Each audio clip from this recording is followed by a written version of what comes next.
Hello, welcome back to another video. Nice to see you. Not that I can see you, I can't see you, but you can see me. Well, I assume you can, unless you're visually impaired.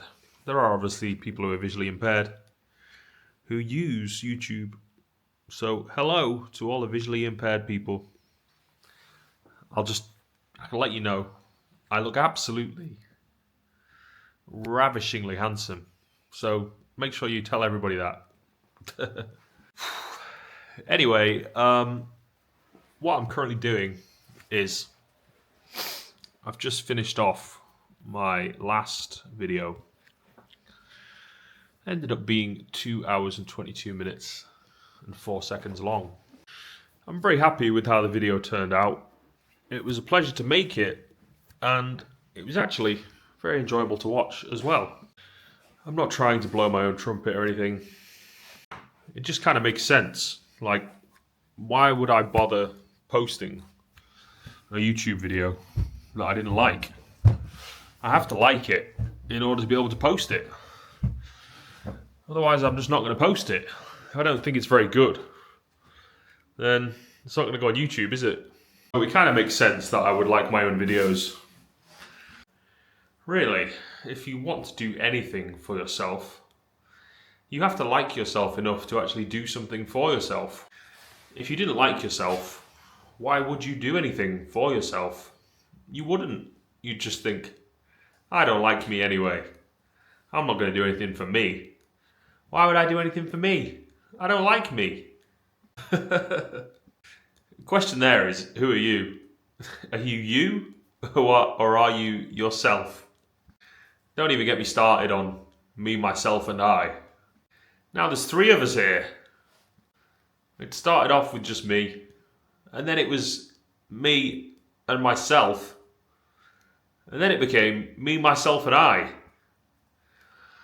Where are all these people coming from? And who are they? It's funny, isn't it?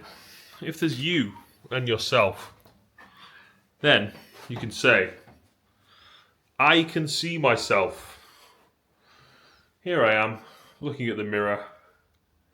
I can say that I can see myself. Now the question is, am I me? Or am I myself? I can see myself. Which one am I? Am I just one or am I two? I can see myself. I am two. However, I could say that myself cannot be me. And the reason that myself cannot be me is because I can see myself. I am the one who sees. I am not the one that is seen. Or am I both the one that sees and the one that is seen? Can the seeing see itself? Might be yes. Might be no. Might be both, yes and no. Might be neither yes nor no. As far as I can tell, all those answers are all possibilities as answers to the question. Can the seer see itself? Anyway, I'm kind of ever so slightly dismayed by the state of this room at the moment. It was once a room I loved, but now it is a shambles. Lots of stuff everywhere. I still have my posters that I love very much.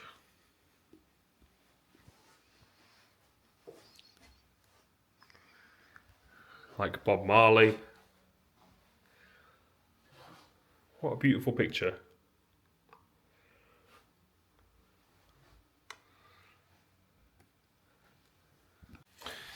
But the story is that I'm clearing this room out.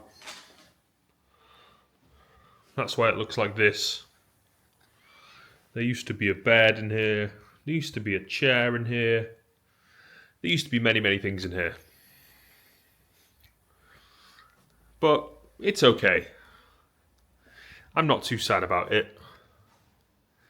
I made the decision myself to clear out that room.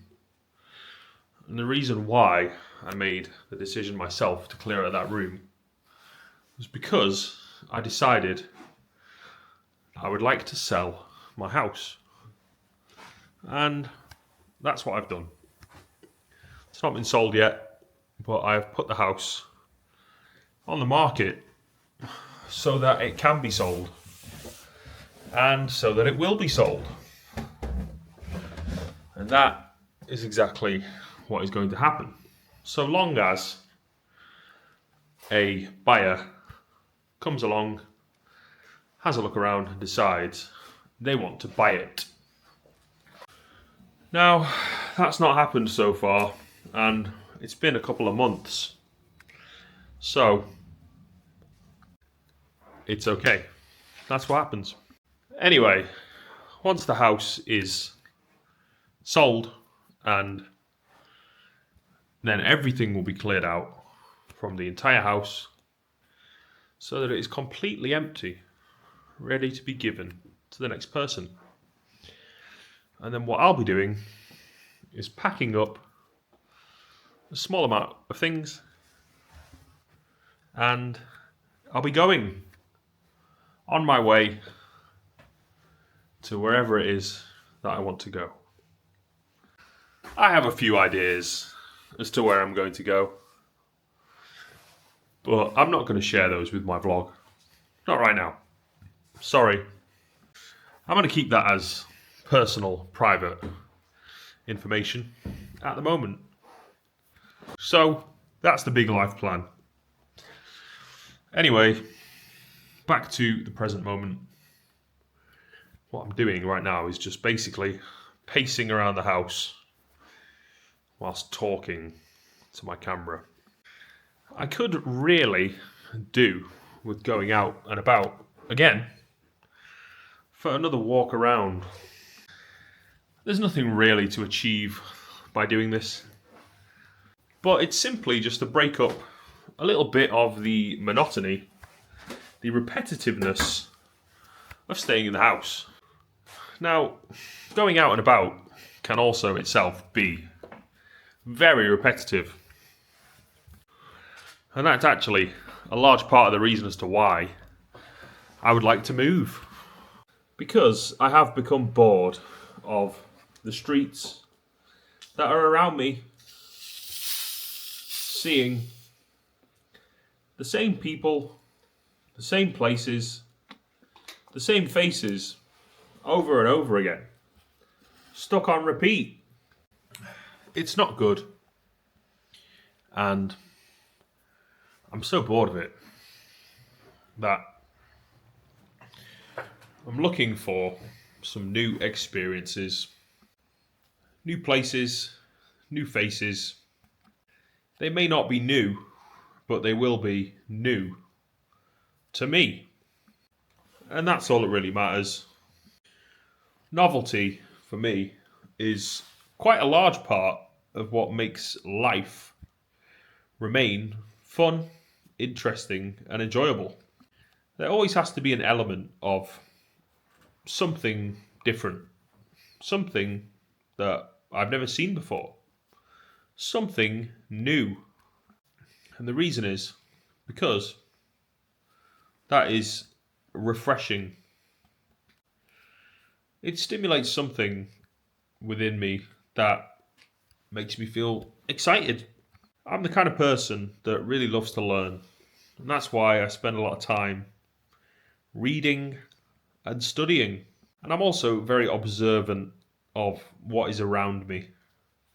I'm always taking in my surroundings and contemplating them.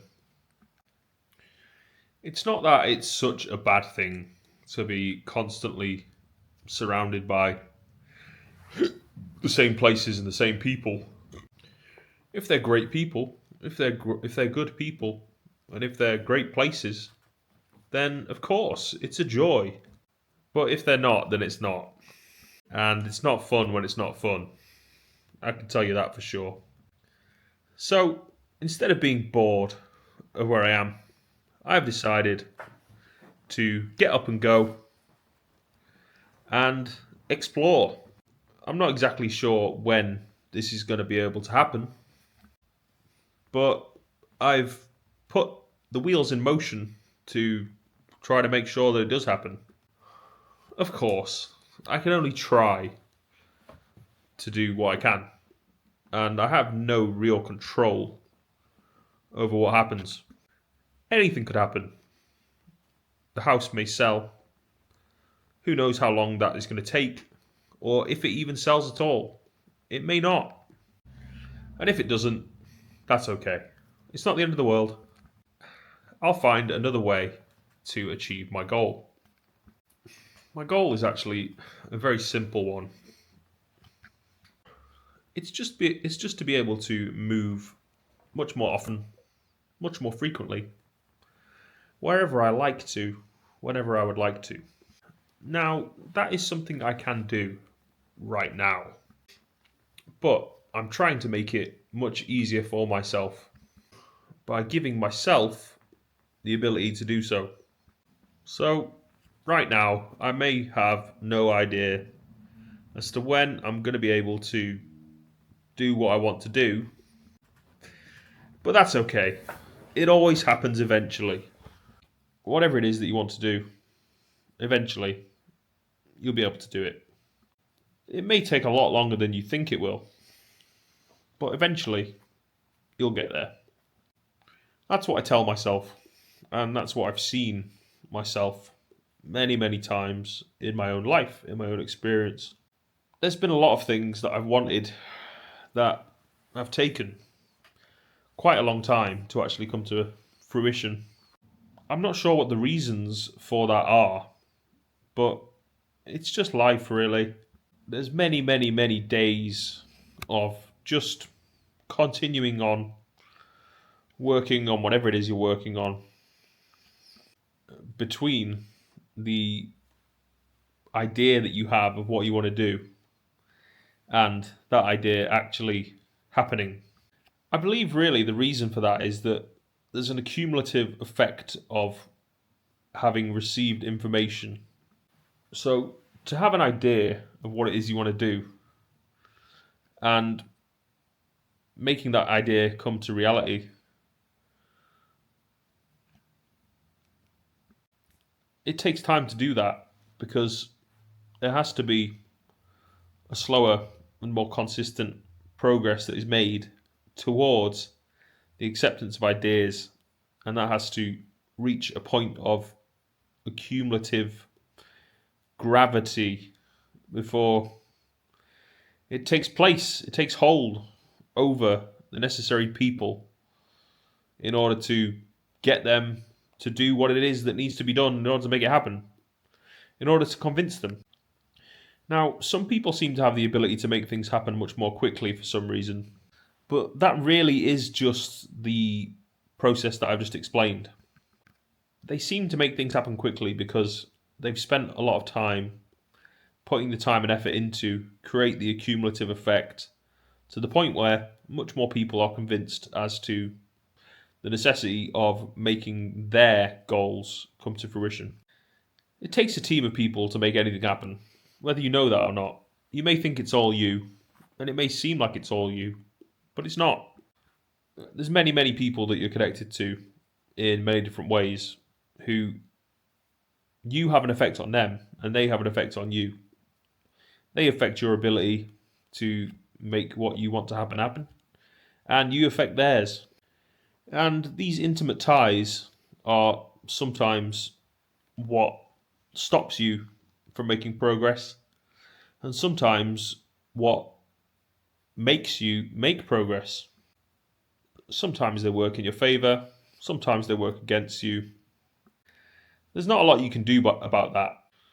Now, a lot of people try to retain their independence from anyone and everyone. in order to separate themselves from all those people that they think are influencing them in some way. And I can understand that. It makes sense to move away from certain people. But the question is then, should you remain independent totally? Or should you just move towards better people? There's no answer to that question. That's personal choice. You will decide that for yourself when the time comes to it. So will I. I'm not sure exactly what to do now. It's coming up to 6 p.m. I do feel like I want to go out again for another walkabout. But there's some little idea I have that's stopping me. I don't know why. I don't know if I should listen to it and trust it, thinking, aha, yes. This feeling I have, this thought I have, this is protecting me. Or if I should just say, no, I'm going to do whatever I want to do. I'm not listening to that. I'm kind of stuck between those two ideas. What should I do? Should I stay in or should I go out? It would be much easier to make a decision like that if I was on TikTok Live, let's say, because you could ask a question like that and people actually write answers. Maybe I should go on TikTok Live. I have done before, many times. Maybe I should do it again. Maybe I should do it more often. I don't know. Maybe, maybe not. I'm not going to say yes or no right now. Anyway, yes, I do want to get up and go out again. I do feel like there's so much more to be learned out there than there is in here. There's only so much that can be done when surrounded by four walls. Whereas being out and about in the public domain means having much further to explore. That's where all the people are. That's where all the experiences are taking place. There's not much going on inside here. Not a lot at all. It's just me, myself, and I talking to camera in the camera, making YouTube videos, watching YouTube videos, all of that. Now, that's not very interesting at all. What is interesting, though, is getting up, going out, walking, working. So, that's exactly what I'm going to do. Okay, no more sitting about, more walking, more working. Let's go. It's just gone 6 o'clock. So I would bet that this is probably round about the time that a lot of these stupid northern people are having their tea, along with their brain damage. Northern people are so stupid. They just sound so stupid, like the way they talk. Like as soon as you start talking in a northern accent, it's like you sound like a retard. Is there something wrong with you? Is your brain broken? Anyway, I'm going to take a walk about. I don't know where exactly,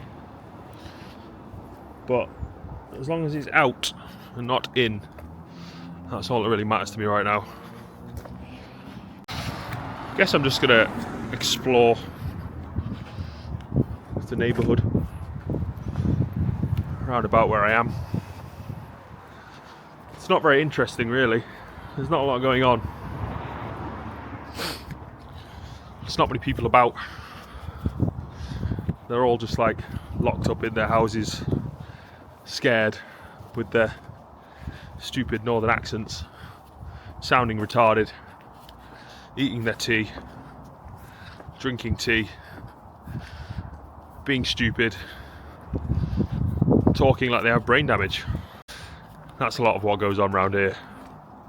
People talking in their stupid northern accents, sounding like they actually have some sort of clinical issue with their brain, which I think they probably do. I've not really got too much to say right now, to be honest. I've said a lot already, really. I made another video earlier today where I was just ranting for about, I think, just over 2 hours. Not really ranting so much, but I guess giving a good speech to the camera. Camera and the camera. Now, I think that I've run out of things to say because I've said so many.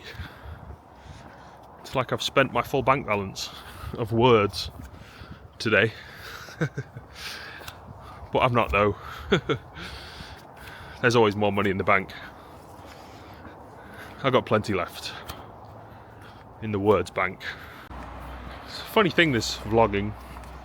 Sometimes you get real big gaps between having anything to say. Sometimes you can just go on and on and on for hours and hours and hours. It's amazing when that happens, but that's not the average. That happens sometimes. You know, it's like sometimes you get more, sometimes you get less. But the real question is, more or less compared to what? It's usually the idea of what's come before, if anything has come before, which it always has. But, you know, they say comparison is the thief of joy. If you're always continually comparing what you were doing now to what you were doing before, then you're always going to have the concept of whether that's less or more in comparison. If you're not comparing it, then it is what it is. And you don't think about that. You don't have to think about that. It is actually not even really worth thinking about or talking about. Even if you counted the words, you still could not count the value of the words themselves. One word may have a lot of value. Multiple words may have basically no value. Sometimes someone can just say one word, and that means more to you than pages and pages and pages and pages of a book that any other person could say. It's because of the quality of the word that is given. So it's quality over quantity every single time. It's always going to be like that. Now, the only conundrum with quality over quantity is, well, you have to ask the question, how is quality created? Quite often, quality is created through quantity. That means the more that you say, it leads you to gain a deeper understanding so that you can say less and people still attribute there being more quality to what it is that you say, even though it's less in its quantity. So it's not apparent to me that going through continuous effort to say more and more and more doesn't lead to an actual improvement in the quality of what it is that you do have to say. I think it does, personally, to be honest. I think you have to go through far more conversations with far more people in order to actually refine what it is you think, refine what it is you have to say. Then what you have to say is of much greater quality. I think there's a lot of truth in that. And I think all those ideas that I just expressed make the whole concept of quality over quantity pretty much redundant. Quantity leads to quality. Quality leads to quantity. If you say something good that is of high quality, people will therefore respect you. And that will lead to other people being willing to create more opportunities for you personally. So that means quality that you create leads to quantity. You have a quality of experience that you share, and that leads to a quantity of experiences that you get to have. Now, quantity leads to quality. The more experiences that you have, the more time that you take, and the more energy that you expend on a variety of different experiences, the harder that you work, the more that you refine your ability to produce something of quality. So, for me, the question of quantity over quality, or quality over quantity, is not even a question. Sometimes it seems like a relevant discussion to have, but it's the way that it is said that makes it either relevant or not. And if it's not said in a way that is relevant or pertinent to the actual way that someone is literally thinking or speaking, then it's not relevant. And it is only that which is relevant which should ever really be discussed in any way. And it is only really those who have a stronger intuitive sense of what another person is thinking or feeling that can actually respond with relevancy to what is happening in a situation. Now, there may be an argument for the idea that there is no such thing as irrelevance, meaning anything that anybody says or does could be taken in a way that has a correlation to an experience that somebody is having personally. People often create personal interpretations to situations in order to make them fit into the framework of their understanding. Now, the actions that people commit or the things that they say may not actually be intended to correlate in the way that they do. But that doesn't mean that people won't continue to create their own interpretations. And it's not always that they create their own interpretations. Sometimes they just change the interpretations of what they think or what is intended to be thought in order to make it different for the sake of it being interesting or entertaining in some way. And I do that on occasion, and sometimes it is a bit of fun just to switch up the meanings of things in order to just turn things into a joke. Then we can all have a laugh. That's good, isn't it? Now, when people understand that, then it makes sense. When people go, oh, ha ha ha, isn't that person so funny? Or they say, wow, it's amazing, that person's so intelligent. Everything I say, everything I think, they have something to say that responds directly to what it is that I say or think. And it correlates in some way. Now, at certain points, for certain people, it may actually become something of a burden for other people to be able to understand you and to therefore correlate to you. And many times, people will correlate falsely towards you based on what they think you're thinking, based on what they think is going on, when they actually have no idea whatsoever what's going on at all. And they're just making it all up, thinking that they're correct, and they're not. And that happens all the time, as far as I can tell. And people get very, very, very on their high horse, thinking that they've said something clever, when a lot of the time they've not said anything clever whatsoever. They just sound like an idiot. They're just making themselves look stupid. There's a lot of people making themselves look very stupid, thinking that they're saying something clever. Now, there's lots of people that will chip in here with interesting ideas about how information intuitively correlates to ideas that people have. Sometimes it seems to meet the mark, sometimes it seems to miss. But there are many people that would say you can never meet the mark, nor can you ever miss.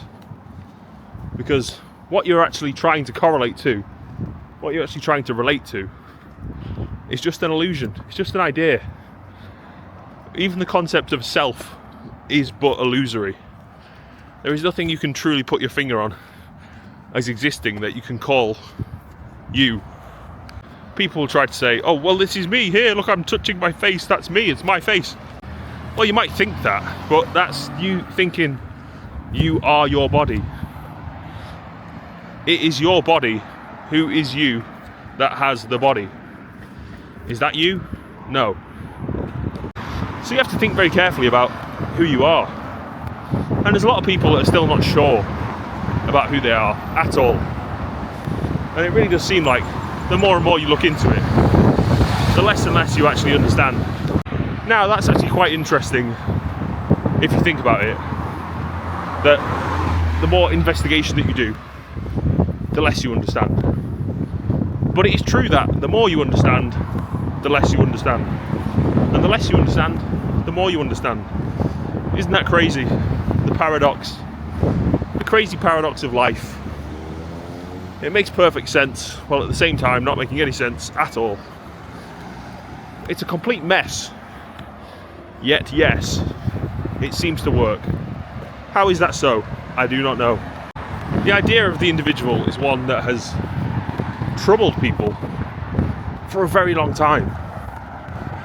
Just to think that you are you is in many ways a great feat. And in many ways, it's quite empowering. But in many ways, it's quite disheartening to think that to be you, you cannot be anyone else. And therefore, to be you is to never be understood by anyone at all. Now, that's not really true, because people can be like you. You can meet someone and you can say, wow, I really like that person. They're just like me. And that might be why you like them. You might like someone who is like you. It would make sense if you liked you, that someone who is like you would like. So in that way, you can be just like somebody else. But is that enough evidence to bring into disrepute the idea of the individual itself? Does the individual no longer exist simply because a person can be like another person? Does that challenge the idea of the individual? If they are alike, then there is something that they share. There is something that they have in common. To have something in common with another person, I would say, diminishes your sense of individuality.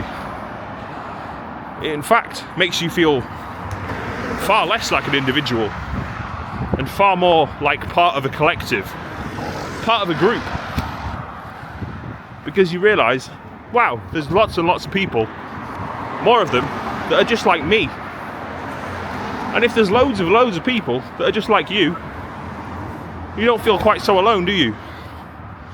And if you don't feel quite so alone, you don't feel quite so like an individual. That sense of individual identity that you cherish and you hang on to and you hold on to, it kind of vanishes, it kind of disappears when you spend enough time in the presence of other people who feel similarly to you. You lose yourself in the activity. And the question really is, what is that yourself that you lose? And that yourself that you lose is your sense of individual, independent identity that you think you are. And you may, and most likely will, return to that sense of individual, independent identity again and again.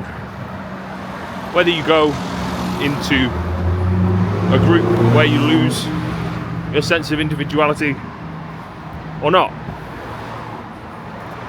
you will more than likely always come back to the recognition of the independent self as being fundamental to life and all of life's experiences. But the question I'm really getting at is, whatever makes up you, whatever it is that makes up that which you call yourself, can any of it truly be attributed to something like self-creation? Can you actually take ownership over who you are as being something that you have made? personally, individually, can you really say that you've created your own sense of self? Is it not something that's just given to you? Is it not just something you've adopted? Is it not just something you've adapted to take on? And I would say the answer to all those questions is yes. You have just basically taken bits and pieces of your personality from a whole bunch of other people. All the people that you've been around, all the people that you've listened to, all the people that you've spent any time with at all. They have influenced, they have cultivated, and they have in a way created your character. But that's exactly what's happened to them as well. Somebody has cultivated and created their character, and somebody has cultivated and created their character, and somebody has cultivated and created their character. And that pattern just goes on and on and on, all the way back to the theoretical beginnings of time. Who was the first person to exist? What was their character? Could it be defined? Could it be explained? They I guess, theoretically influenced or thereby created all the people that ever came after them. All the people that have ever existed or ever will exist must have therefore been in some way influenced by whoever was there first. But who created them? And there's no answers to any of these questions. Now, if you look into Christian theology, then it's in the beginning there was the Word, and the Word was God. That is the only explanation you'll ever get. God created everything. But to ask who is God, where is God, and what is God is a question that lots of people have no answer for whatsoever. And it's understandable that no one can answer that question, because how do you even relate to a concept like that? It almost makes no sense. It's almost unfathomable. How do you start to consider what needs to be considered to actually understand what that even means? It's very hard to picture anything in relation to how to explain the existence of a concept like that. It goes into such depth. It is supposedly supposed to exist over such an incredible period of time that it's basically impossible to explain. How do you begin to explain that? It's very, very difficult. And of course there will be people who try to answer these questions, and there may be times when answers are provided that seem sufficient in explaining everything. But there's always going to be another question that comes afterwards. But what about this? But what about this? But what about this? It's like the intellect is never going to be satisfied with anything that is ever said, ever. There'll always be another question. There'll always be another doubt. There'll always be another idea that pops up as to what is right. But really, all that we think to be right is purely imagined most of the time. Any memory that you hold and think of as, okay, here's what happened, that's correct, that is the correct memory. You box that off in your brain, you think, okay, that's what happened, that's correct, that's right. You have no way to tell whether that's true or not. You have no evidence for your memories. Your memories are just ideas, they're just pictures that you have that you can look at every now and then. Memories are something that you can access. They have no solidity, they have no reality. There's no way to project your memory onto a screen and say, here's what happened, I can show you. The only way you can do that is with a video. And even then, many people can watch the same video. You can ask them all questions and say, what happened in this video? And they will all have different answers, different explanations as to what happened and to what was said. There might be different, there might be certain elements that are shared in the explanation. And that's the way that we all see things in roughly the same way when it comes to the basic facts. But when it comes to personal interpretations of events, there's always going to be lots of different people with lots of different opinions. They're all going to differ greatly depending on who you ask. One person will say, here's what happened. Another person will say, no, that's not what happened, here's what happened. They both watch the exact same thing. Who do you trust? Now, the answer should be either you trust no one or you trust everybody.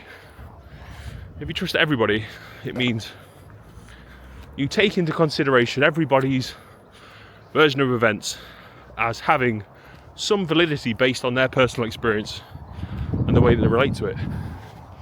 Or you discount everything that everybody says about anything and say, no, none of that's true and it never will be. Now, neither of those ways of explaining what happened or didn't happen are either correct or incorrect. There's no way to say what is correct. There's no way to say what is incorrect. It's impossible. People will try, people will attempt to comment on many different situations. No one will accurately be able to describe anything that has ever happened, ever. Now, many people may agree because they all share similar or the same ideas as to how a series of events unfolded. Even within that, there will still be many differences between each and every person's personal interpretation of what happened. There will be no agreed upon version of events that will ever be understood to be factual or actual. And this is why memory is largely just something that is to be discarded and forgotten and moved on from. And this is why the teaching has always been return to the present moment. Pay attention to your senses. What can you hear? What can you see? That is all that really matters. All your memories are just thoughts. The value of them is zero. Now, you can share your experiences. You can share your ideas if they just so happen to be there. I'm not saying there's no use or utility to your memory, but everything that is said by anyone ever about an experience that has ever happened or said to have happened by them, it always has to be taken with the context of how memory works, how deeply it's personally influenced by personal experience and personal interpretation. Everybody has a different personal experience, and therefore they all have a different personal interpretation of events. That means you end up with lots of different stories about the same thing. Lots of people say, here's what happened. They all have very different ideas about what happened. There's only one experience that happened. Lots of people have lots of different ideas about it. How can that happen? That shouldn't be able to happen, but it does. Isn't that crazy? Wow. Long walk, long talk. Just got back to base. Time to decompress. Take a breather. Have a little drink of some Lucky Lemonade. Okay, it's 6:43 p.m. now. That was a pretty good walk and talk. I said a lot of things that I'm not even really sure about what I even said, or whether I even think that it's true what I said. But that does happen sometimes. It's okay. I actually quite like going into the insecurity of not knowing what I'm even saying and then trying to figure it out. It kind of reminds me of juggling. Like you're trying to keep all these balls in the air whilst going, shit. You're slightly panicking, but like, I need to keep the balls in the air. That's why it's like talking sometimes. Juggling with concepts, juggling with ideas. juggling with words. Quite funny and pertinent and interesting thing to say based on the fact that I am a juggler, or I can juggle. I'm pretty sure I'm going to watch that back and say, I have no idea what I'm talking about. But you know what? I like that sometimes.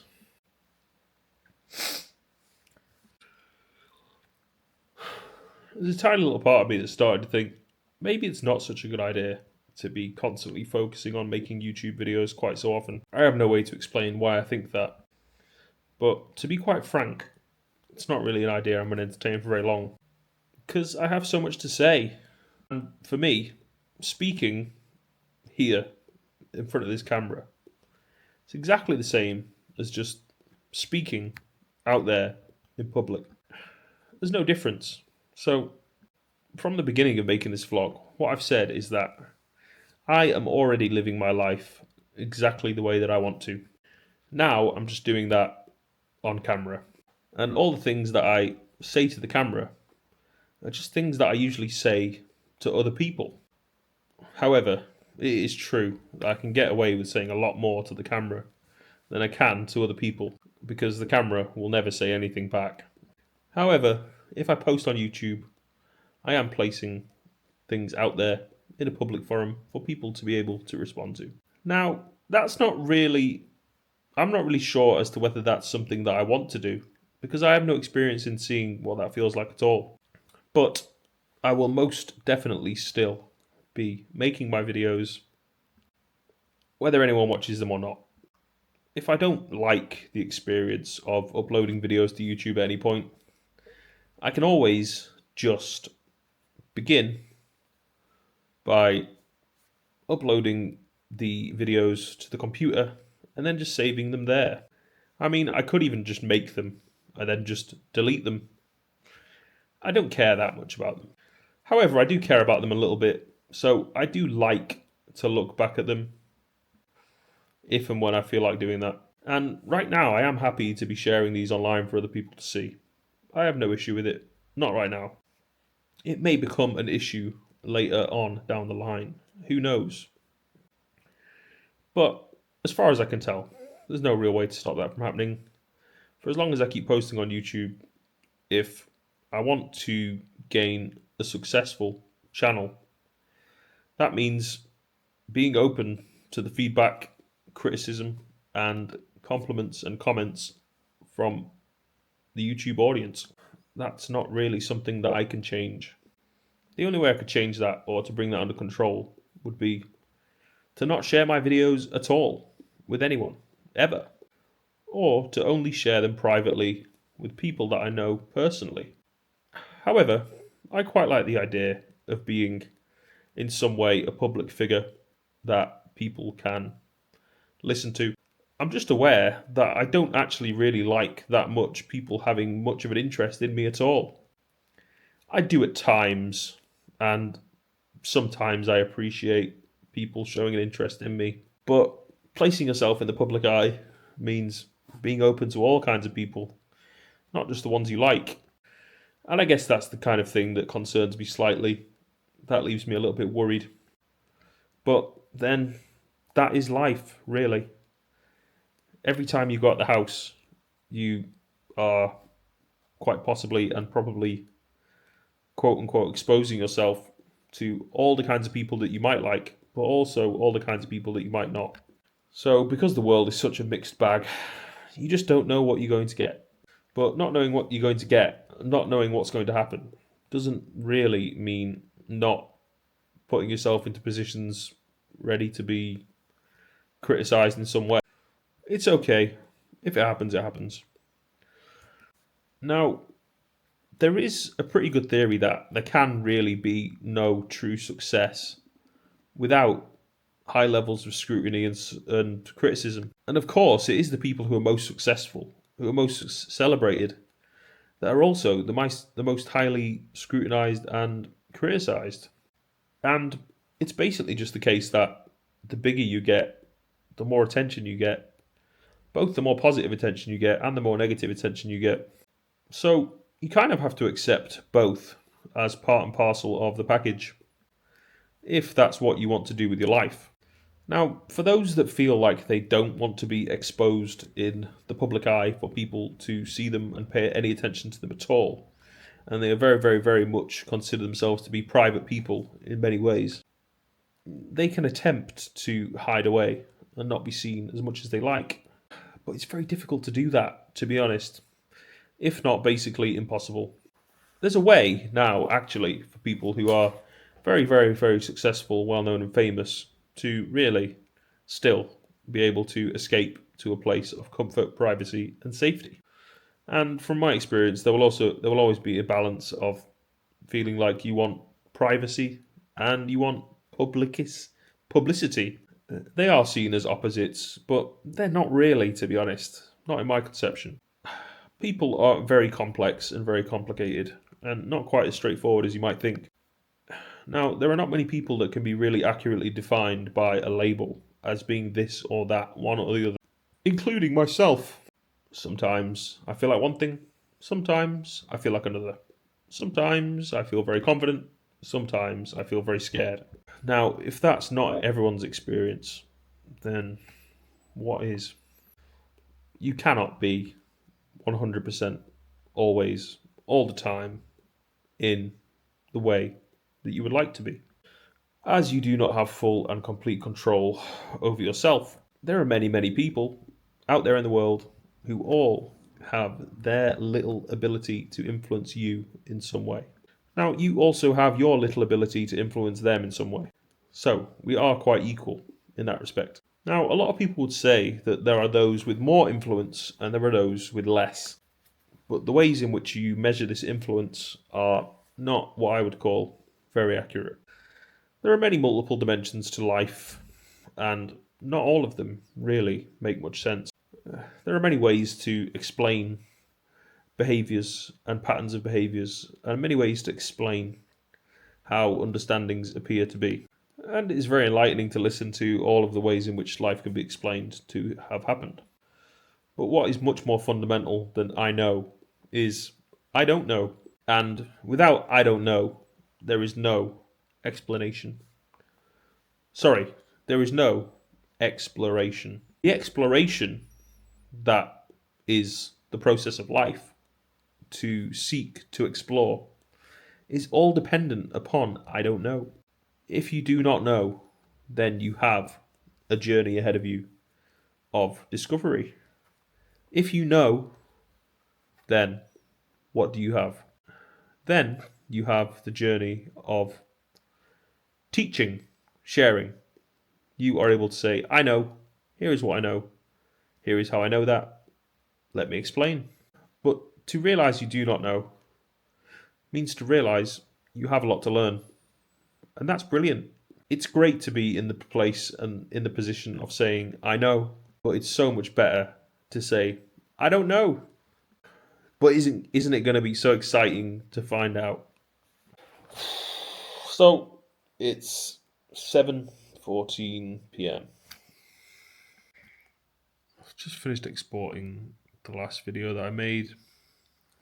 Now, just put it on YouTube, ready to upload. I don't know where this whole YouTube thing is going, but I'm not really going to focus on that. I'm just going to keep doing it. I think I got slightly freaked out because when I opened my TikTok earlier, I had like the craziest amount of notifications. I've never had that many notifications in one go. I looked at my subscribers, and I've had a ridiculous amount of subscribers in a very, very, very short amount of time. And I think it's kind of freaked me out ever so slightly to see that amount of growth that quickly. And now I'm thinking, well, what if my YouTube does that? That'll be crazy. I guess if it happens, it happens. I'm really not trying to make that happen at all. I'm not just saying that. I'm genuinely not actually trying to gain subscribers at all. Well, maybe that's not exactly true, because I've said it a couple of times, like, oh, please subscribe. But I'm not even doing that because I want people to do that. I'm just basically doing that as an experiment, because it's kind of like a fun thing to say. And the weird thing about being a YouTuber is I have seen myself basically just reach a point where I'm like, what should I say? And then I've just ended up saying what I think a YouTuber would say in that specific moment. Whatever that is. And I know people are all different. And I know really no one's a YouTuber. They're just a person. But I guess you call yourself a YouTuber if you make YouTube videos. So that is what I say I am right now. However, I'm not that. I'm just a person. First and foremost, just a person. But even then I could say, I'm not that. I'm not even a person. And I'm not. It's true. I'm not. I am, but I'm not. So in exactly the same way, I am a YouTuber, but I'm not. I will reach a point where I no longer want to make videos. I'm absolutely sure of that. I'm absolutely certain of that. But that's not going to be anytime soon. For now, I still very much enjoy it. And it has become, basically, my number one thing to do whilst I'm in the house. And also, whilst I'm outside. So it's basically just become my number one thing to do all the time. Now that I've been doing this for 3 months straight, every single day, making a video, I have really become just as habituated for doing this as I have been for eating, sleeping, using the toilet, washing, walking, thinking, talking. Now, making YouTube videos is just like doing anything else that I do at all. Except, I guess, that I have made this basically my primary kind of work.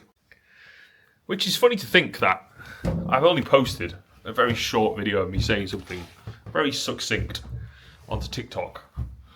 And I've been getting crazy amounts of followers at a ridiculous speed. Which has been quite shocking. Because I put barely any time or effort into doing that. And got incredible results. Now, I do think YouTube is very different from TikTok. And what is a success on YouTube is very different from what is a success on TikTok. I present currently a very raw, unfiltered version of myself to my YouTube audience. And much of that really comes from me knowing that there's not that many people watching this, at least not right now. But the incredible thing about YouTube is that if I make 100 videos this year, there may be nobody who watches these videos this year. There may be nobody who watches these videos in 5 years or 10 years. But there may be lots and lots and lots and lots and lots of people who watch these videos in 100 years, in 500 years. Have you thought about that yourself? YouTube may well still be around in 500 years. That is an amazing thought to think. These videos that I'm making may be all that is left behind in 500 years after I'm gone. For anyone to even ever know that I existed at all. Now, maybe there will be a time where YouTube disappears. Or maybe even the internet itself disappears. Who knows what's going to happen? I definitely don't. But really, honestly, no one really knows what's going to happen, do they? I could guess, I could predict, I could try to think about what's going to happen. And I could even say it as if I do know what's going to happen. But I don't. There are some things that just simply cannot be known by anyone at all, ever. Not even God. It's 8:30 p.m. I should really go back out for another walk. I'm not going to do that though. I'm going to get some sleep. I really hope that I get this job that I applied for. I'd really like to be making good money again. I'd also really like to be working every day if possible. I would quite happily work 7 days a week. And I would quite happily work 10-hour shifts 7 days a week. 70 hours of work a week. That'd be great. I'd take that on. I could do it. I think I could do it. It might be a better idea to do less than that. But it might not. Not only would I like to make as much money as possible, I'd also like to work as much as possible. I am exactly the kind of person that is really addicted to working. I love it. I just can't get enough. It's not just about the money. It's about the process of actually doing it. That's what I'm really addicted to, more than anything. For me, it's very exciting. Even doing work that's very repetitive. It feels like I'm getting stronger and stronger, and I'm also developing my intellect. That's what I like about it more than anything. I'm not the kind of person that really likes to relax very often. I do every now and then in very small amounts, but what I like more than anything is to be very, very active. Always working, always in go, go, go mode. I say that now as I am lying down, and I can hear you saying it now. It's only 8 p.m. Fair enough. I was thinking about getting back out and going out for another walk about. I got up this morning at about 9:30, I think. So I've been awake for nearly 12 hours, I think. During that 12 hours, I've not stopped working at all at any point. All that I've done for 12 hours straight, all day, is work. And that's because I like it. I wouldn't have it any other way. And do you know what I'm looking forward to doing tomorrow? When I wake up, working. Again. It's my favourite activity. I'm a very productive person, and I don't do well without having a lot to do. I have to stay very active in order to be happy, and in order to feel good. I have to be constantly productive, motivated, working. And if I don't have any work, I'll find some work or I'll create some work for myself to do. Now, when the time comes to relax, I don't struggle to do so. I can do that okay. But I don't stay like that for very long. Before I start thinking, I want to get back to it. And it is all about creating new experiences. Without work, you cannot create new experiences. The only way to create new experiences is by working. Because working makes money. Now, it is possible to make money without working, but not very often. Not for most people, most of the time. You have to work, of course you do. But it's okay. If you do something you like, it's great. You want to do it. I want to do it. I'm excited to work if I think that what I'm working on is what I like. And it always is. Because I won't do anything that I don't want to. I just won't. I don't have to, so I won't. It really is quite straightforward like that. You know what? Maybe I shouldn't go to sleep yet. Maybe I should stay up a bit longer. I'm not really super tired. It is comfortable to just lay down for a bit though. It's pretty nice, it's pretty pleasant. I just shut my eyes. Just started thinking. And it was kind of nice to think. Kind of sad as well. It's kind of sad to be able to remember anything at all, it's almost better not to be able to, because I can remember all the pleasant things, all the nicest experiences that I had, being in love and everything like that. And all I get to think about is the fact that that's gone. And that's not the way it is anymore.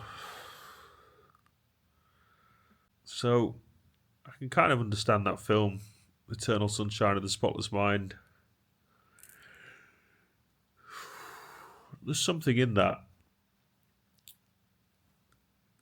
I do kind of think if I couldn't remember anything, it wouldn't be so sad to be able to remember all the love that is lost. I do agree with the idea that it is better to have loved and lost than to have never loved at all. But I also think it's better not to remember, because then there's nothing to feel as though you're missing out on. I am missing out on love, I think.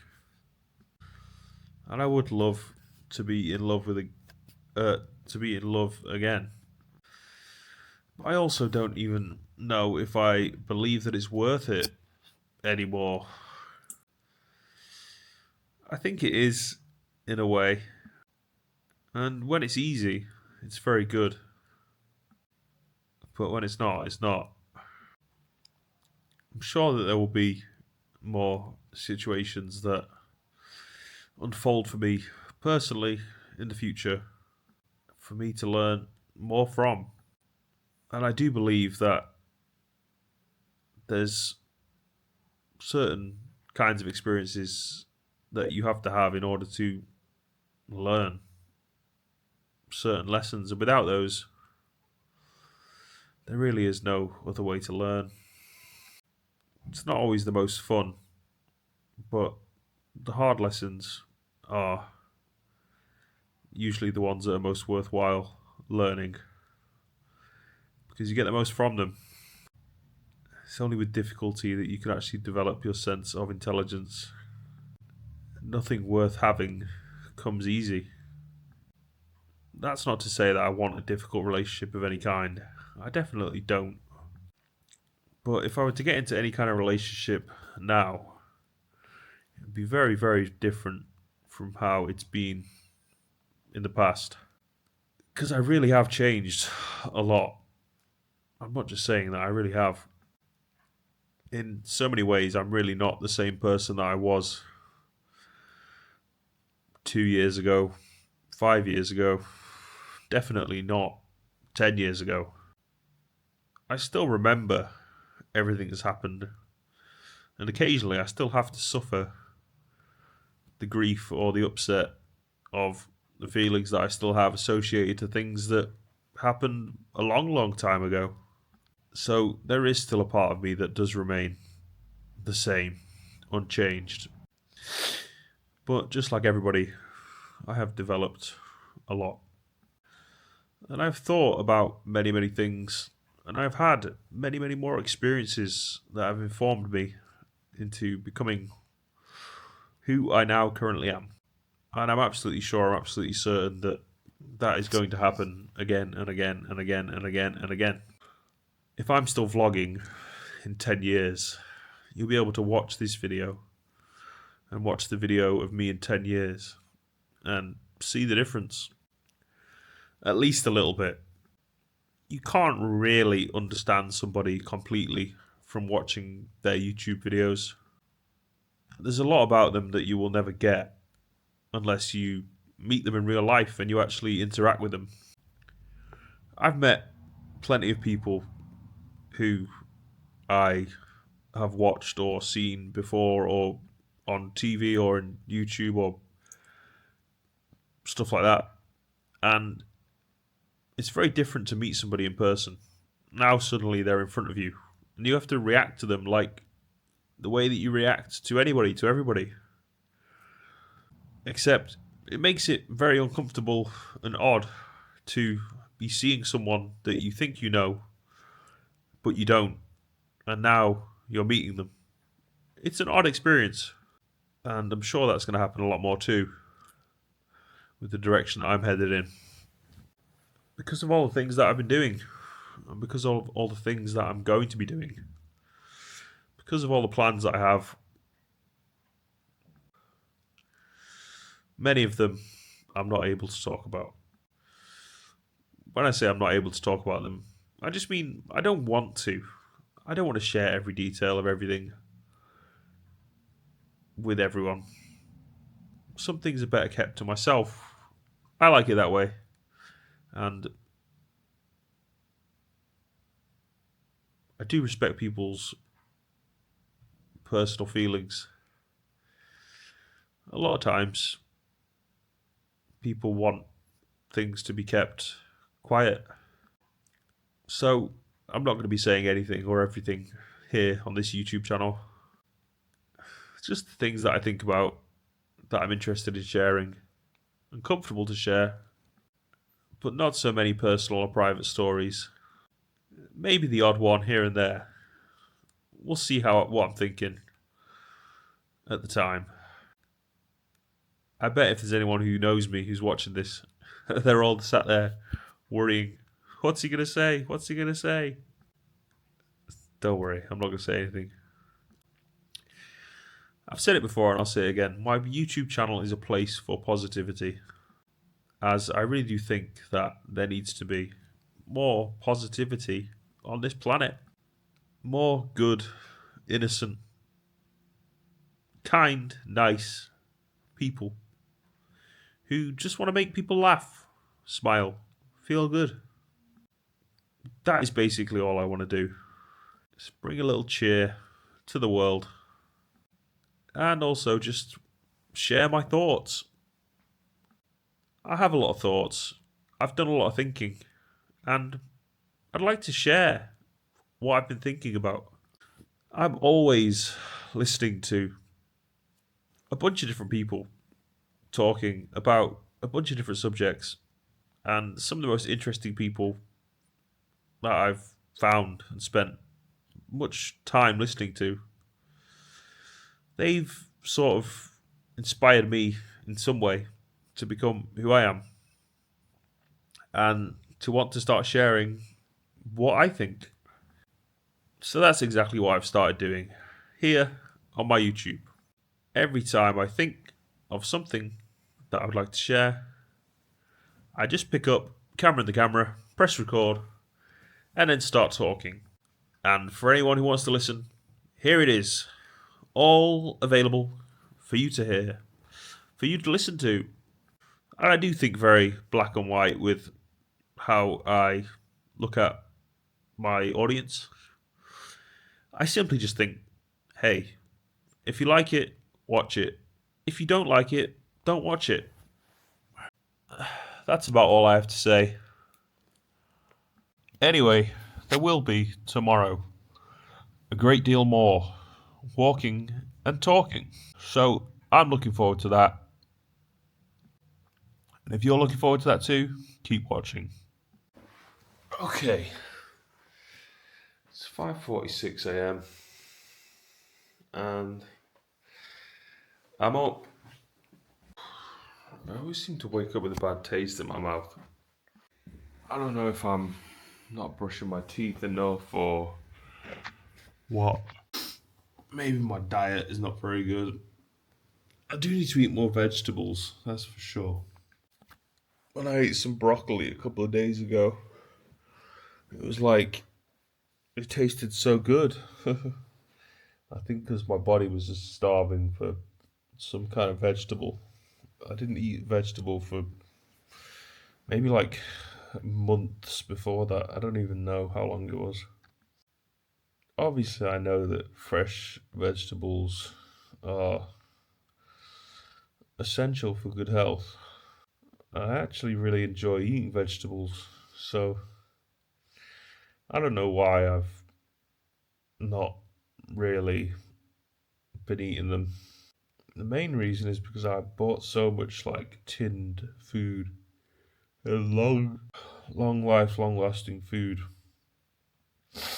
I was trying to use it all up, and that meant I wasn't eating the healthiest meals. Now, obviously, long-lasting, long-life food isn't that healthy anyway, compared to fresh produce like fresh vegetables and things like that. That's much healthier because it has more life in it. I'm tired.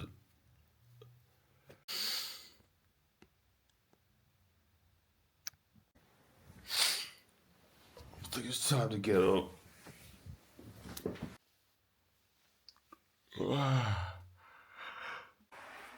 Very reluctant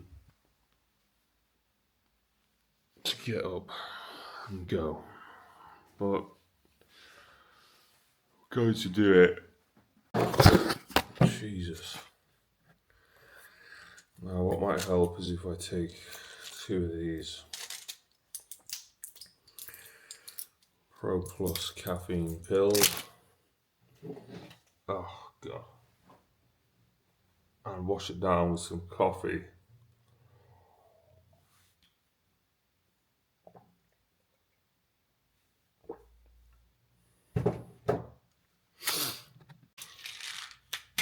I'm also going to take a multivitamin.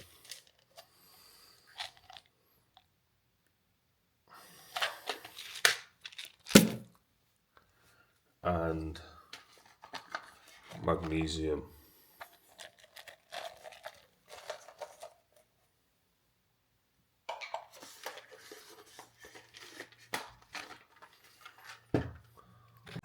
I made some food yesterday. Corned beef and rice and some chopped tomatoes. Here are the remnants. 1 tin of chopped tomatoes, 1 tin of corned beef, and then some rice with some, what do you call it? Stock cube.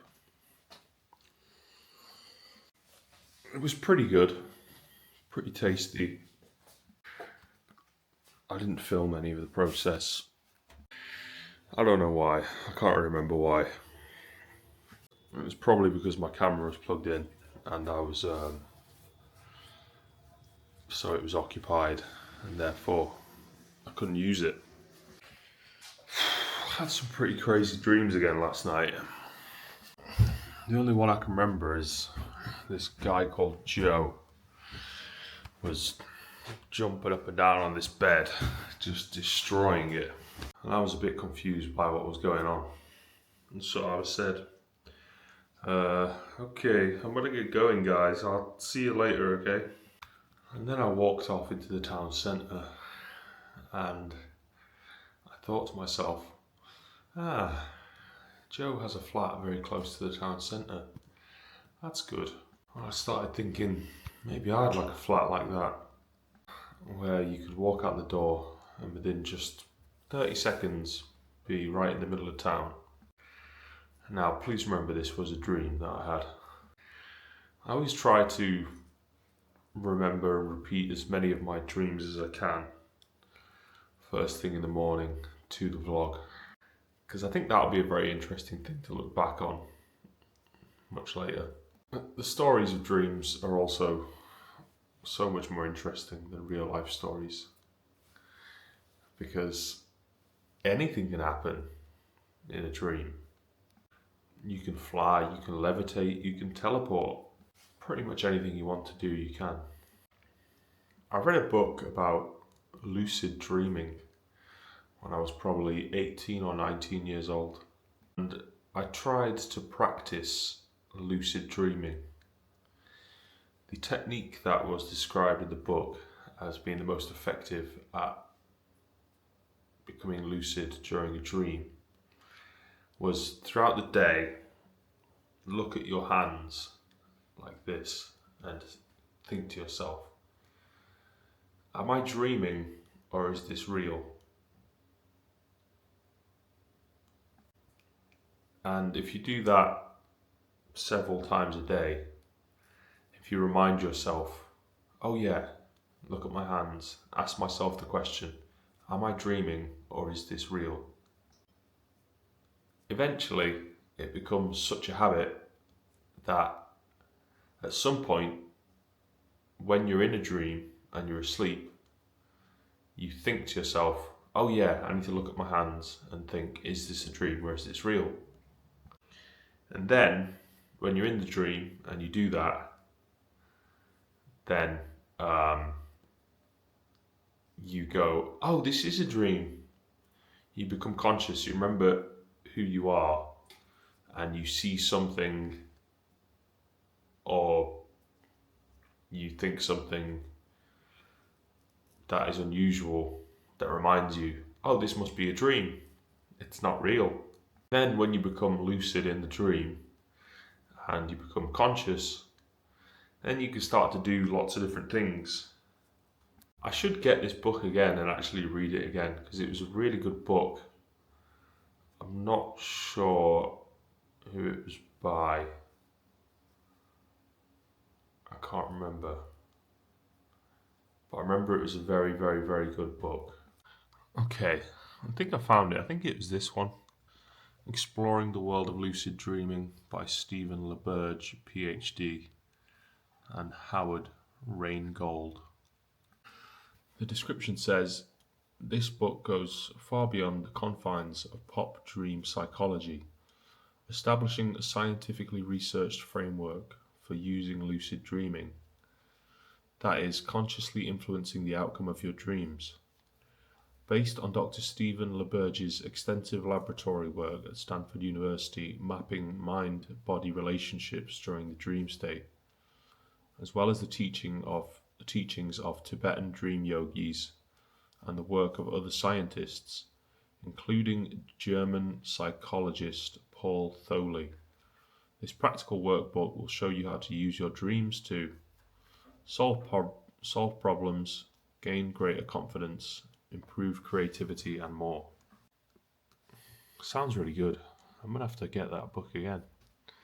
Start giving that a read.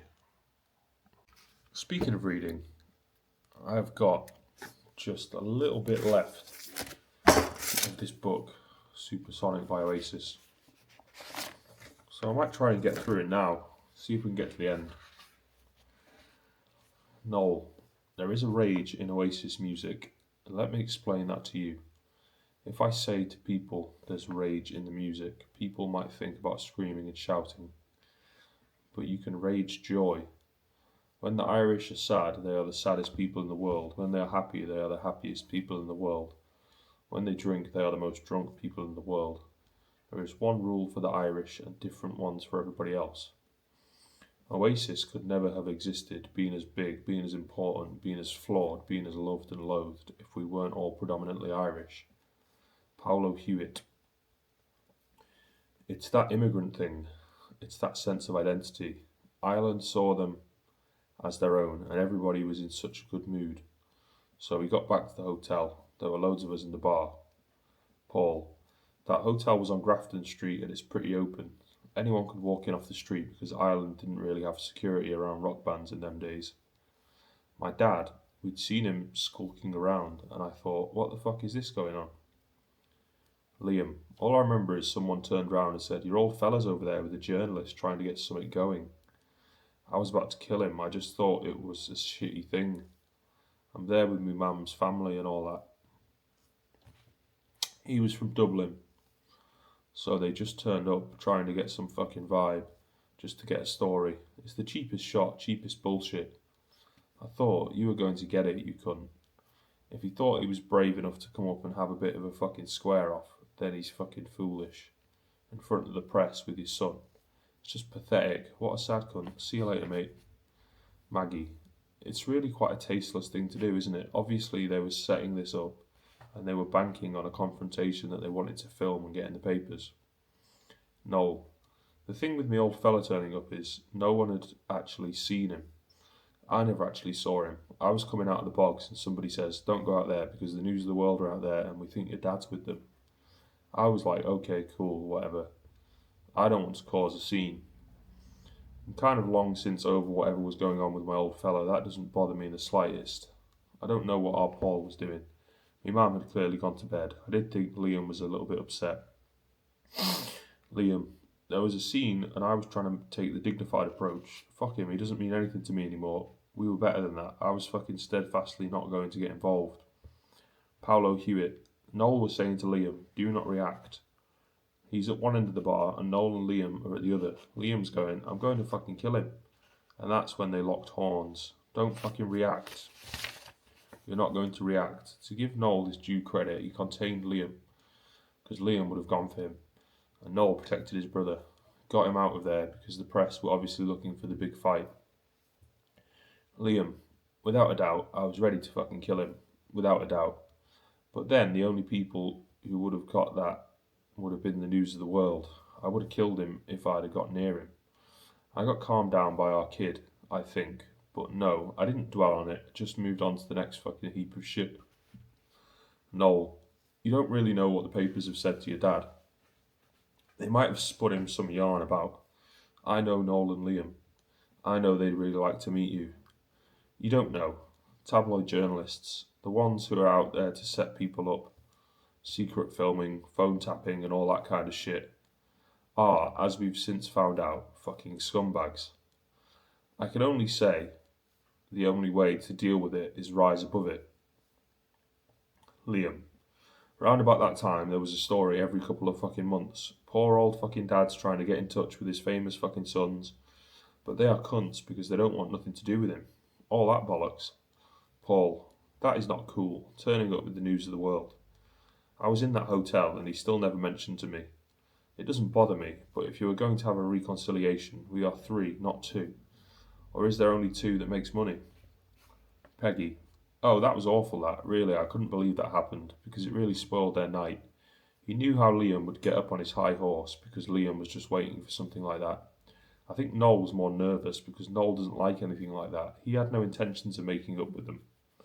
That was his last thought. But of course, he got paid from the news of the world. And then, of course, it was all over the papers the next day. He's always said it was me and the 3 kids that ruined his life. But I would just like him to know that it wasn't us that ruined his life. He ruined his own life. Noel, you know, it was kind of long since over. Whatever was going on with my old fellow. All I care about is the music. And in the end, none of this will matter. When it's all said and done, what will remain is the songs. Home fixture. Noel, we knew that the 2 records had captured something. Probably we didn't even know what it was.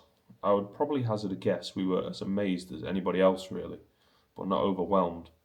We were never that blown away by it. When Main Road sold out, fucking hell, it sold out in 20 minutes, a football stadium. I don't ever recall going, what? Wow, fucking get my mum on the phone. I just wanted to say, when is it? April? Right, well give us a fucking shout in January. Liam, Main Road was a great gig, man. Just playing there, getting on the pitch, going backstage in the ground and all that was great. I used to go and see City there all the time. I first got into City through a teacher who was at St Bernard's. I think it was Mr Walsh. He was a City fan and he'd get tickets to give to kids and that. He'd get 10 tickets and he'd bring along whoever had not been a cunt that week. I don't know how I got one. Anyway, we'd go and sit there behind the goals and just have it and that. It was great, man. Bonehead.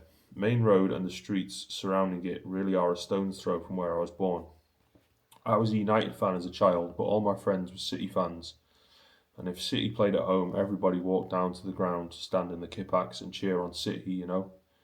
I was really familiar with the ground, inside, outside and surrounding it, so it meant that much to me to do it. And to do 2 nights. Noel. It was our first stadium gig and it was kind of a celebration of an era and a generation. We still felt like a cult band. We still felt like that we weren't really in the mainstream at that point. So selling out 2 nights at a stadium was cool as fuck. Liam. I remember turning up at the gig. I can't remember what I was wearing, but I think there was an old training kit in the corner in one of the dressing rooms. So I thought, I'll fucking have a bit of that. Whacked it on over me gear. Yeah man, we're in. Be playing for them next. Noel. The fact that I'm a Man City supporter and have been all my life. To be offered to play a gig like that was laughable. To do 2 nights was even more funny. To become a stadium bands were like U2 and Guns N' Roses. Stadium bands have stadium music and use stadium tactics. We didn't have any of that. We walked into a football stadium playing the same game that we played in the boardwalk 2 years before. I didn't know what stadium tactics were until Johnny Marr pointed them out to me once. He said, "How have you managed to do that without resorting to stadium tactics?" I was like, "What are these tactics?" And he said, "All the people over there sing." I was like, "Oh yeah, that. I can't be arsed with that." Bonehead. We walked out on the stage and it was like, fuck, oh my god. I could see everything I knew about that place. I could see those houses through the gaps. I could see the floodlights. You know when people say it's a homecoming gig?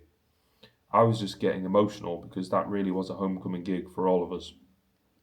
Oh, when I walked out on stage at Main Road, I wasn't detached from it. I fucking loved it. It never paralysed me. The size of this shit, or the amount of press, or the record sales, or the attention that we were getting, that was all great. I loved all that. It never consumed me in any way whatsoever. I felt like A, I fucking deserved it, and B, I could get more. I'll have more of that. I don't give a fuck. Peggy, that was the best day. People would be coming to our door, and I'd think, I can't believe this is happening. It was great. No, you had to queue up and get your guest list tickets, and people were giving blag names and all that shit. Someone was saying the United players were outside and getting shit off loads of City fans, and we were like, good, fuck them. Liam, I remember United players wanting tickets. It was like, fuck them, always beating us fucking 10-0. I loved them gigs. They were great. There was always lots of fighting and shit down the front. I know in this day and age people go, yeah, but I got piss thrown over me one night at an Oasis gig. You're lucky you didn't get your fucking nose broke. I guess if lads want to scrap each other, let them fucking scrap each other. If they start hitting birds and shit like that, then that's out of order. But if people want to get a bit argy down the front, I fucking loved it. No. The chaos surrounding those gigs was fucking insane. Main Road is right in the middle of Moss Side, a great place for a football ground, not a great place to do a gig. It's a tasty area and it was a bit of a scene outside. Helicopters all over. Even friends of ours from Manchester were coming in saying, "Man, it's fucking rough out there." We didn't see any of it going on, but you read it in the newspapers and all that. I remember playing on stage and looking down towards the north stand, and there were people on the roof who couldn't get in. Maggie, outside was like Beirut. You stepped outside, and there was people hanging off fire engines, trying to get into the venue. We had a fire alarm go off in one of the stands, so obviously the fire engines were coming in, and they looked at it as an opportunity to jump on and try to get in. At the far end, people had gone onto the roof over the terrace. I don't know how they got up there, but they found some ladder from some neighbour. There was like 15 of them dancing away. The police come, they take the ladder away. It was like, oh, you're supposed to get them down. They might hurt themselves. It was absolute chaos. Noel, the songs were made for the stadium environment. They sounded good in my flat. Then they sounded good in the boardwalk. Then they sounded good at the Apollo. Sounded better at GMEX. Then they sounded better at Main Road and better at Nebworth. Liam, the small gigs were great and all that because they were a bit punky, but our sound was too big for it, I think. We were better off in arenas and stadiums. Noel, I can understand if a dude is stood on stage singing an intimate song about how his dad shit on his cornflakes when he was a child and he's never recovered from it. I can understand if the meaning is getting lost when there are 50,000 people. Cigarettes and alcohol, let me tell you, you can't fucking play that to enough people. 70,000 people didn't seem enough. 125,000. You was thinking, there should be more people here to listen to this. The second night at Main Road, sitting in a box on my own, watching the stadium empty with the floodlights on, I'm thinking, where does it go from here? Slowly watching the stadium empty and trying to appreciate it. But then, almost immediately, bang, you're into a party. Then you can be anything from 17 hours on the piss to 4 days, you know what I mean? So by the time you've pulled your head out of your arse, there is something else happening. All of those gigs at that point were a level up. They just became this massive celebration of the level that we were at. I look back on them all with great pride and fondness, and I can only say, from my own part, I had a fucking great time. Nebworth. Noel, somebody suggested that the next thing we should do be these things at Nebworth, and we all just went, yeah, whatever.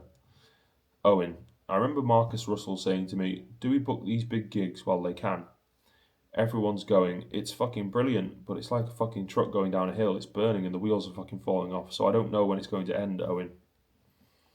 Noel. The band never talked strategy, ever. I don't remember sitting in a room with anyone mapping out the future. I'd heard of the name Nebworth. It didn't really have much significance to me until somebody said it was Batman's house in the film. I thought, oh, that gaff, nice. If I'm being taken to Nebworth and asked what I thought, the deal's already been done. They are not taking me there for me to go, no, I'm not interested. Somebody's already made their mind up, but somebody's only got to whisper in my ear. These are the biggest gigs of all time. Yeah, that's me. You've just sold it to me. Thank you very much. You'll be bigger than Led Zeppelin and Pink Floyd. Let's do it. They had been booked. This is what we were going to do. We all know what we're doing. The songs are great. I'm great. You're great. The ride is great. Let's fucking have it. As long as it doesn't rain, it should be good. Maggie, everyone was taking a big leap of faith that they were going to sell these shows out. The first one, I think, went on sale and it sold out in like minutes or something ridiculous like that. Noel, they would be talking figures and this, that, and the other. I was worried about where the after show was going to be. I remember walking round what became the site, having the same feeling that I did when they took me to Sheffield Arena and Main Road, just laughing, going, this is ludicrous. And then, are you sure we're going to sell this out? Bonehead, we'd reached a level where I was really confident. 2 nights, alright, we can do it. Liam, I can't believe that we only did 2 nights. Whose fucking great idea is that? We should still be playing there right now. Noel, the only time I was aware of what it would mean was when the 2 nights sold out immediately. I think the idea was put to us that we should put another 2 nights on sale.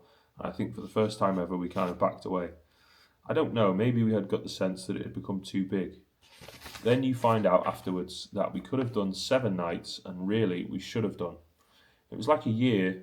It was like a year where we went from the Manchester Academy to Nebworth. There were 3 big jumps, Sheffield Arena to Main Road to Nebworth. But the shift from the rehearsal room in the boardwalk to the stage in the boardwalk with 11 people was massive. Then the shift from 11 people in the boardwalk to it being 700 people was huge. They are all massive jumps and none more important than the other, I might add. But the jump from the university circuit to the arenas was huge. I'd only ever seen proper big bands in arenas. Then going from that to stadiums, fucking football stadiums, what? What's endearing to me when I see the footage of the stadiums is there's no production in it at all. It's just a load of lads on stage playing guitar. Liam, same performance but better gear, you know what I mean? And more people, but believe you me, every gig was treated the same as far as I'm concerned. Noel, now people play stadiums and it's fucking bells and whistles, lasers up the arsehole and all sorts of shit going on. Backing singers and fucking all the rest of it. You see other bands playing those big gigs and it is like fucking Cape Canaveral. It is like NASA. If you do that gig now, fuck me, there would be like $1 million spent on the screen. We had swirly cardboard cutout things. They weren't even in colour, they were black and white. There was an atrocious lack of foresight about how it looked. It wasn't a statement at all. We just couldn't be arsed. It's difficult enough to come up with a chorus, far less a meeting about how it's going to look. I'm not sure whether it would have worked if there'd have been the obligatory second stage down the end of a catwalk. We were still behaving like a bunch of shit kickers, but I suppose that is part of the charm. Our mantra, I guess, was it's all about the songs. I don't remember at the time feeling dwarfed by it, and to everyone's credit, I don't remember anybody shitting it that much. It might have been shitting it in private, but I guess we were so confident in the songs that we were doing, we were just rolling into it. My whole theory is, don't worry about those people out there. They'll have a great time, whatever. The stage remains the same size, don't look at them. Just stand there with your head down, don't worry about it. You know the songs inside out, just play them. Maybe buy a new shirt, that's it. Liam, I was never backstage, fucking biting my nails, nervous, wondering how it was going to go. It was, is everybody in? Right, can we fucking get on with it? And that was it, and still is today. The small gigs I find a bit odd when people are right in your face. I find them more nerve-wracking. The big gigs are a piece of piss. Never had stage fright, never ever went, can't do this, not once. Was never overawed by it. Obviously you have a bit of nervous energy, but we were never going, fucking hell, I don't think I can do this, fuck me, shit, what am I going to do, fucking hell, I'm going to lose the plot, fucking head's gone, shit. It was just like, fucking bring it on. Noel, we're going to fly into Nebworth in a helicopter, and I said to Coyley and Phil, you're getting on the helicopter, because they were our 2 oldest mates, you should be there to see it with us. This thing that we're all part of. Phil, We just got in the helicopter with them and flew to Nebworth. It is the only way to get to a gig, really. Noel, when we were up at the highest in the helicopter, it didn't look that impressive. It looked so small. As we were getting near to the ground, it's like, fuck me, it's massive. There is no fairground. There is not a lot of other shit going on. There is no second stage. It's effectively a load of fucking Oasis fans in a field getting pissed. Bonehead, that was a good helicopter. I was a dab hand by then. Nebworth, how are we getting in? Helicopter, it's like, cool, I can do them now. When you're flying across the countryside and you can see it in the distance, you're like, shit, is that us? It was a great, great feeling though. Helicopter coming down, you can see loads of people. Everyone knew it was the band arriving. It was just brilliant, best thing ever. Liam, being on stage and looking out at them people, it's a fucking headfuck. I guess being in that crowd and watching that band, that would have been fucking amazing. I wish I'd have gone to that gig. Noel, when the people are with you and they've taken those songs into their hearts, it's easy. There is no point in getting nervous. You might as well just be one of them and enjoy the gig. Phil, in the end, they're just doing a gig. They've just bowled on stage and did a gig. Wherever it was, whether it's 100 people or, 150,000, they didn't seem to bother any more than in the early days. Noel, this is history. By this point, we know that nearly 3 million people have applied for a ticket. It was historic. It is very unlike me to get swept away at the moment. I'm usually a bit reserved about things like that. I think I might have had a drink before I went on, so I could have got swept up in the moment of it all. Phil, probably felt like history in my brain, it was my history. I always believed, I never doubted that the band would do something. Liam, it was biblical, man. It felt fucking biblical. All the rest of it is a load of bollocks, really. Sitting about all day, doing interviews, talking. It felt fucking great. It just felt fucking real. The rest of it, you take it or leave it. But that hour and a half, whatever it was just like, this is the shit, man. This is really fucking proper. Noel. Now, how does John Squire end up on stage at Nebworth? I don't know. He certainly wouldn't have suggested it. I think it would have been either me or Liam, and he agreed to do it. It was a bit odd because he never hung out with us. He kind of turned up, hung out on his own tour bus, then did the tune, never seen him again. I thought that was a bit weird. I thought he might be, I don't know, one of the lads for the weekend, but there you go. Liam, John Squire, best guitarist in the world today. And was back then. We were all, fucking hell, man. He's up for playing with us. We were made up. We were fucking stoked, man. That was good. He was cool. John's very quiet, and you can tell there is a lunatic inside dying to get out. But he's very reserved and chilled. We'd always have to play it cool around him because he is not into fussing about or jumping up and down. He's a bit of a chilled guy. We'd always try to hold it down around him, but top man. Noel, it is something you can't define. You can't bottle it, and fuck knows how you make that happen again. You just don't try. You were just happy that it happened to you once in your life, and I guess if you were in the crowd, you were happy that you were there, in your 20s while the band was there in their 20s, and that's it. Liam, I can't even describe it. I would say that gig was more about the fans than us. The fans, I hate that fucking word, more about the people than the band. Bonehead, it went above and beyond and further than anything I'd ever imagined, so that was the pinnacle for me. Noel, even though it's huge, it's a low-key thing. We are still the same band that was playing in the boardwalk. We are wearing virtually the same clothes. All that's happened is it's caught fire, and all these people have got on board. There were no sing-alongs, no dropping down of the chorus from Wonderwall and the singer going, everybody's over there. None of that shit. In, out, put the kettle on. There's a rider to get through here. That was the ethos. Liam, after the first night, I got a bit carried away. I woke up the next day and there were people knocking at my door going, come on, you've got to go and do a sound check. I was like, what the, who, what, where, what fucking sound check? Forgot that we had to do it all again. I remember not having a change of clothes, but I had this big woolly jumper, so I said, I'll have to wear that, because I didn't want to wear the same jacket twice. Noel, every night after the first night is a breeze, because you know that it's steadily going to get better. Whatever sense of anticipation or excitement, and whatever level of nerves you might feel, the second night, honestly, it was like fucking playing in my front room. I was that relaxed about it. How it used to work with Oasis was the second night would always be the first night to go on sale. So you'd go out and you'd do the first night, and that would be amazing, and then you'd think, fucking hell, all the Die Hard fans are coming tomorrow. All the nutcases are coming tomorrow. Liam, people have come up and gone. I was at Nebworth. Alright, cool, me too. We never really sat and thought about it. Looking at it, it's insane, it's massive.